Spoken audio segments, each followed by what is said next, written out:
ಮತ್ತೊಬ್ಬ ಚಾಚೂಡ ಸುದ್ದಿ ನೋಡ ವಿಶೇಷ ನಮ್ಮ ಕಡೆ ಸುದ್ದಿಗೆ ಸ್ವಾಗತ. ಸರ್ಕಾರ ಬಡೂರ ಹೊಟ್ಟಿ ಮೇಲೆ ಮತ್ತೆ ಹೊಡೆದೈತಿ. ಕಿಲೋ ಅಕ್ಕಿಗೆ 5 ರೂಪಾಯಿ ಹೆಚ್ಚಿಗೆ ಮಾಡೈತಿ. ಕ್ವಿಂಟಾಲ್ ಅಕ್ಕಿಗೆ 500 ರೂಪಾಯಿ ಜಾಸ್ತಿ ಆಗೈತಿ. ಮೊದಲೇ ಬರ ಪರಿಸ್ಥಿತಿ ಐತಿ. ಇಂಥದ್ರಾಗ ರೇಟ್ ಏರಿಸಿದ್ದು ಸಾಮಾನ್ಯ ಮಂದಿಗೆ ಸಿಟ್ಟ ನೆತ್ತಿಗಿರುವಂಗೆ ಮಾಡೈತಿ.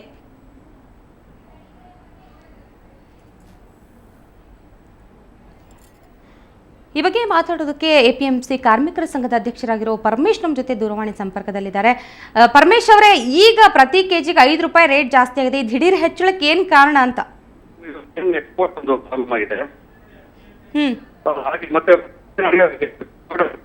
ನಿಮ್ಮ ಧ್ವನಿ ಸರಿಯಾಗಿ ಕೇಳಿಸ್ತಿಲ್ಲ, ಸ್ವಲ್ಪ ಜೋರಾಗಿ ಮಾತಾಡಿ. ಮೇಡಮ್, ಎಕ್ಸ್ಪೋರ್ಟ್ಗೆ ಒಂದು ಪ್ರಾಬ್ಲಮ್ ಆಗಿದೆ. ಮತ್ತೊಂದು ತಮಿಳುನಾಡಿಗೆ ಅಕ್ಕಿ ಭತ್ತ ಸಪ್ಲೈ ಆಗ್ತಾ ಇದೆ. ಹೀಗಾಗಿ ಏಕದಮ್ ಅಕ್ಕಿ ಗಿರಣಿ ಕಟ್ಟಿದ್ದಾರೆ. ಅವ್ರ ಲಾಭಿಗಳಿದೆ ಮೇಡಮ್. ಈ ರೇಟ್ ಎಷ್ಟು ದಿನ ಇದೇ ತರ ಇರುತ್ತೆ ಅಂತ ಇವತ್ತು ರೇಟ್ ಜಾಸ್ತಿ ಆಗಿದೆ? ಇದು ಇಲ್ಲ ಮೇಡಮ್, 4-5 ದಿವಸದಿಂದ ಇದೆ. ಇನ್ನೂ ಹೆಚ್ಚಾಗೋ ಸಾಧ್ಯತೆ ಇದೆ. ಮಧ್ಯಮ ತುಂಬಾ ಅನುಕೂಲ ಆಗ್ತದೆ ಮೇಡಮ್. ಸರ್ಕಾರ ಕಣ್ಮುಚ್ಕೊಂಡು ಕೂತ್ಕೊಂಡಿದ್ದು ಎಷ್ಟು ಕೂತ್ಕೊಂಡಿದ್ದು ನಂಗೆ ಅರ್ಥ ಆಗ್ತಾ ಇರ್ತದೆ ಇದ್ರ ಬಗ್ಗೆ. ಈ ಕೂಡಿ ಸರ್ಕಾರ ಇದ್ರ ಬಗ್ಗೆ ಏನೋ ನಾವು ಮಾಡ್ಬೇಕು ಮೇಡಮ್. ಅಲ್ಲ, ಮೊದ್ಲೇ ಬರ ಪರಿಸ್ಥಿತಿ ಇದೆ. ಇಂಥ ಟೈಮಲ್ಲಿ ಇಷ್ಟು ಅಕ್ಕಿ ಅಂತೂ ದಿನ ಬೇಕೇ ಆಗುತ್ತೆ. ಖಂಡಿತ. ಹೇಗ್ ಜೀವನ ಮಾಡ್ಬೇಕಂತ ಸಾಮಾನ್ಯ ಜನ ಹಾಗಾದ್ರೆ ತುಂಬಾ ಕಷ್ಟ ಆಗ್ತದೆ. ಸಂಬಂಧಪಟ್ಟ ಮಂತ್ರಿಗಳು, ಮುಖ್ಯಮಂತ್ರಿಗಳು, ಸಂಬಂಧಪಟ್ಟ ಮಂತ್ರಿಗಳು ಈ ಕೂಡಲೇ ಅದ್ರ ಬಗ್ಗೆ ಕ್ರಮ ಕೈಗೊಳ್ಳಿಲ್ಲ ಅಂದ್ರೆ ಹೊರ ಹೊಟ್ಟೆ ಮೇಲೆ ತಣ್ಣೀರ್ ಬಟ್ಟೆ ಹಾಕೊಂಡು ಮಾಡ್ಕೊಬೇಕು ನಾವು. ಆ ಪರಿಸ್ಥಿತಿ ಬಂದಿದೆ ನೋಡಿ. ಇವಾಗ ಏನಾಗುತ್ತೆ ಅಂದ್ರೆ ಸಾಮಾನ್ಯ ವರ್ಗದವ್ರು 3,000 ರೂಪಾಯಿ ಸಂಬಳ ತಗೊಂಡವರು ಒಂದು ಲಿಮಿಟೆಡ್ 3,000 ರೂಪಾಯಿ ಸಂಬಳ ಅಂತ 500 ರೂಪಾಯಿ ಎಷ್ಟು ಹೊರ ಬಿದ್ದಾಗ ಪಾಪ 500 ರೂಪಾಯಿ ತೂಗ್ಸಕ್ಕೆ ಸಾಲ ತಗೋಬೇಕಾಗತ್ತೆ.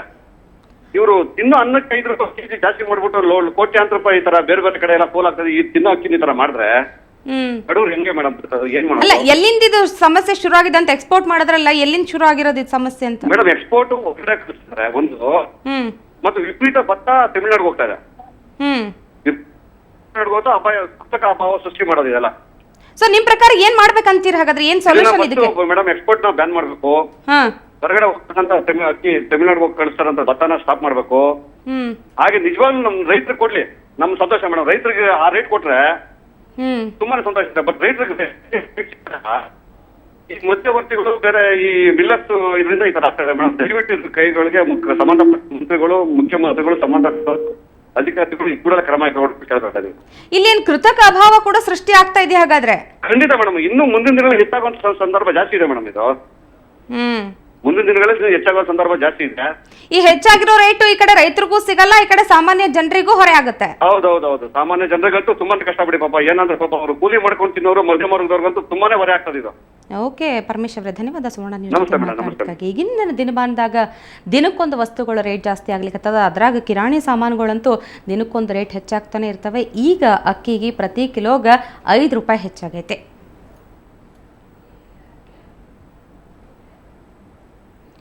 ಮಾಜಿ ಮಿನಿಸ್ಟರ್ ಬಸವರಾಜ ಹೊರಟ್ಟಿ ಸರ್ಕಾರದ ವಿರುದ್ಧ ತೊಡಿತಟ್ಟಿ ನಿಂತಾರ. ಕಳೆದ 70 ದಿವಸದಿಂದ ಶಿಕ್ಷಕರು ಅನುದಾನ ಬಿಡುಗಡೆ ಮಾಡ್ರಂತ ಪರಿಪರಿಯಾಗಿ ಬೇಡ್ಕೊಂಡ್ರು ಸಹಿತ ಸರ್ಕಾರ ತಲೆ ಕೆಡಿಸ್ಕೊಳಾಗ್ತಿಲ್ಲ.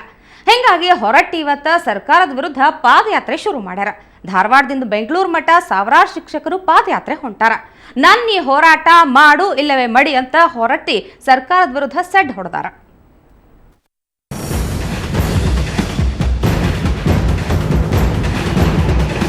ಧಾರವಾಡದಾಗ ಅನುದಾನ ಬಿಡುಗಡೆ ಮಾಡ್ರಿ ಅಂತ ಆಗ್ರಹ ಮಾಡಿ ನಡೀತಿರೋ ಶಿಕ್ಷಕರ ಹೋರಾಟ ಈಗ ಬೆಂಗಳೂರು ತನಕ ಹೊಂದೈತಿ. ಕಳೆದ 70 ದಿವಸದಿಂದ ಧಾರವಾಡದಾಗಿರೋ ಶಿಕ್ಷಣ ಆಯುಕ್ತರ ಕಚೇರಿ ಎದುರು ಅನುದಾನ ಬಿಡುಗಡೆ ಮಾಡ್ರಿ ಅಂತ ಸರ್ಕಾರದ ವಿರುದ್ಧ ಸಾಲಿ ಕಾಲೇಜ್ ಮಾಸ್ತರ್ಗಳೆಲ್ಲ ಹೋರಾಟ ಶುರು ಮಾಡಿದ್ರು.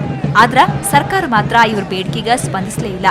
ಹಿಂಗಾಗಿ ಮೊದಲಿಂದನೂ ಶಿಕ್ಷಕರು ಬೆನ್ನಿಗಿದ್ದ ಮಾಜಿ ಮಿನಿಸ್ಟರ್ ಬಸವರಾಜ ಹೊರಟ್ಟಿ ಈಗ ಸರ್ಕಾರದ ವಿರುದ್ಧ ಮಾಡು ಇಲ್ಲ ಮಡಿ ಹೋರಾಟ ಶುರು ಮಾಡ್ಯಾರ. ಸರ್ಕಾರದ ಅನುದಾನ ಬಿಡುಗಡೆ ಮಾಡ್ರಿ ಅಂತ ಧಾರವಾಡದಿಂದ ಬೆಂಗಳೂರಿಗೆ ಪಾದಯಾತ್ರೆ ಹೊಂಟಾರ. ಮಾಡು ಇಲ್ಲವೇ ಮಡಿ, ಇದರಲ್ಲಿ ಏನು ಪ್ರಶ್ನೆ ಇಲ್ಲ. ನಾ ಹೇಳ್ತೀನಿ, ಯಾವುದೋ ಒಂದು ತೀರ್ಮಾನ ಮಾಡಿದರೆ ಯಾವುದಕ್ಕೂ ನಾನು ಹೆದರೋದಿಲ್ಲ. ತೀರ್ಮಾನ ತೊಗೊಳ್ಬೇಕಾದ್ರೆ 1000 ಸಲ ವಿಚಾರ ಮಾಡೇ ತೀರ್ಮಾನ ತೊಗೊಂಡಿದ್ದೀನಿ. ಬೆಂಗಳೂರವರೆಗೆ ನನ್ನ ಪಾದಯಾತ್ರೆ ನಡೀತದೆ ಅನ್ನುವಂಥ ಭಾವನೆಯಿಂದ ಇವತ್ತು ನಾನು ಹೊರಟಿದ್ದೀನಿ. ಇದರಲ್ಲಿ ಯಾವುದೇ ರೀತಿಯಿಂದ ರಾಜಿ ಇಲ್ಲ. ಸಾವಿರಾರು ಶಿಕ್ಷಕರನ್ನ ಬೆನ್ನಿ ಕಟ್ಕೊಂಡು ಧಾರವಾಡದಿಂದ ಬೆಂಗಳೂರಿನ ವಿಧಾನಸೌಧದವರೆಗೆ ಪಾದಯಾತ್ರೆ ಆರಂಭ ಮಾಡ್ಯಾರ. ಈ ಪಾದಯಾತ್ರೆಗ ಶುಭ ಕೋರಾಕ ಗದಗಿನ ತೋಂಟದಾರ್ಯ ಸ್ವಾಮೀಜಿ, ಧಾರವಾಡದ ಮುರುಘಾ ಮಠದ ಮಲ್ಲಿಕಾರ್ಜುನ ಸ್ವಾಮೀಜಿಗಳು ಬಂದಿದ್ರು. ಅಲ್ದ ಹೊರಟ್ಟಿ ಜೊತೆಗೆ 2 ಕಿಲೋಮೀಟರ್ ನಡೆದ್ರು. ಆಮೇಲೆ ತೋಂಟದಾರ್ಯ ಸ್ವಾಮೀಜಿಗಳು ಸರ್ಕಾರದ ವಿರುದ್ಧ ಆಕ್ರೋಶ ವ್ಯಕ್ತಪಡಿಸಿದ್ರು. ಇದು ಕನ್ನಡ ಹೋರಾಟ, ಹೀಗಾಗಿ ಈ ಶಿಕ್ಷಕರ ಅನುದಾನ ಲಘುನ ಬಿಡುಗಡೆ ಮಾಡ್ಬೇಕಂತ ಹೇಳ್ಯಾರ. ಸಾಂಸ್ಕೃತಿಕ ರಾಜಧಾನಿಯಾದ ಧಾರವಾಡದಿಂದ ರಾಜಕೀಯ ರಾಜಧಾನಿ ಬೆಂಗಳೂರುವರೆಗೆ ಪಾದಯಾತ್ರೆ ಮಾಡುವ ಮೂಲಕ ಈ ಶಿಕ್ಷಕರ ಸಂಬಳ, ಅವರ ಅನುದಾನ ಅದು ಕೊಡೋದು ಸರ್ಕಾರದ ಕರ್ತವ್ಯವಾಗಿರೋದ್ರಿಂದ ಇಂಥ ಒಂದು ಉಗ್ರವಾದಂಥ ಪಾದಯಾತ್ರಾದಂಥ ಕಠಿಣ ನಿಲುವನ್ನು ತಳೆದಿದ್ದಾರೆ. ಇನ್ನ ಹೊರಟ್ಟಿ ಪಾದಯಾತ್ರೆ ಜೊತೆಗ ನಾವು ಇರ್ತೀವಿ ಅಂತ ವಿಧಾನ ಪರಿಷತ್ ಸದಸ್ಯರಾದ ಮರಿತಿಬೇಗೌಡ, ಪುಟ್ಟಣ್ಣ ಬಂದಿದ್ರು. ಬಸವರಾಜ ಹೊರಟ್ಟಿ ಅವರ ನೇತೃತ್ವದಲ್ಲೇ ಫ್ರೀಡಂ ಪಾರ್ಕಲ್ಲಿ 27ರಿಂದ ಮತ್ತೆ ಏನು ನಾವು ಪ್ರಾರಂಭ ಮಾಡಿರ್ತೀವಿ ಅದು ಕಂಟಿನ್ಯೂ ಆಗಿ ಸರ್ಕಾರದ ಆದೇಶ ಕೈಗೆ ಬರೋವರೆಗೂ ಕೂಡ ಈ ಚಳುವಳಿನ ನಿಲ್ಲಿಸೋದಿಲ್ಲ ಅನ್ನೋಂಥ ಮಾತನ್ನು ಈ ಸಂದರ್ಭದಲ್ಲಿ ಹೇಳ್ತೇವೆ. ಧಾರವಾಡದಿಂದ ಶುರು ಮಾಡಿರೋ ಪಾದಯಾತ್ರೆ 18 ದಿವಸ 430 ಕಿಲೋಮೀಟರ್ ನಡೆದೈತಿ. ಮಾರ್ಚ್ 11ಕ್ಕ ವಿಧಾನಸೌಧ ಎದುರು ಮುಗಿದೈತಿ. ಹೊರಟ್ಟಿ ಮಾಡ್ತಿರೋ ಈ ಹೋರಾಟಕ್ಕ ಸರ್ಕಾರ ಬಗ್ತೈತೋ ಇಲ್ಲೋ ಗೊತ್ತಿಲ್ಲ. ಅಮರೇಶ್ ಪಿ ರಾಥೋಡ್, ಸುವರ್ಣ ಸುದ್ದಿವಾಹಿನಿ, ಧಾರವಾಡ.